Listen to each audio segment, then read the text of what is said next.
So today I'll teach you how to make shrink plastic accessories. So there are 3 sections: CSA, color, shrink and accessorize. We will start with the first step of the coloring section, which is check that they are type 6 plastic. So you can see the writes 6 means type 6 plastic. So type 6 plastic has a crispy sound. Then clean the container. If there is sticker or any dirt, wash off using toothbrush and soap. You can also use sponge to wash off. Then wipe dry. Then cut out the flat surface. If there is undulating surface, it can be used as well. It will turn out a nice wavy pattern. Just don't use the vertical surface. Now the fun part. Draw and color anything you want. There are 3 types of colors you can use: Posca, Sharpie and colored pencils. I will use them side by side to show you the effect. So firstly, starting off with Posca. So Posca is my favorite and also many people's favorite because it's most beautiful and vibrant color. So it's much more attractive and compelling to the eyes. Do note that Posca is very watery, so it takes time to dry before you can do another layer on top. Do note that it's best not to color too many layers at the same spot like mine here, or else it will turn out like cakey or like powdery, cracky color after baking. It is fine if it happens as well. It's like a 3D effect. Now moving on to Sharpie. Oh, and if you don't want to draw freehand, you can also trace a pre-printed template like what I'm doing here. I'm tracing Nemo. Sharpie's color is more dark and dull, so it gives off like a more matured feel. Unlike Posca, you don't need to wait for Sharpie to dry, so it can be much faster that way. Lastly, colored pencils. Colored pencils are dull colored and gives off a powdery texture like here, so it's best to shake it off before baking. Do note that some colored pencils are like no ink, like less pigmented when colored on plastics. So best to switch to those that are stronger pigmented, which the colors are more visible on the plastics.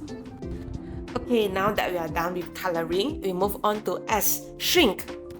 We start by cutting a hole or 2 for the jump rings, and please do cut the holes further away from the edge so it won't break easily.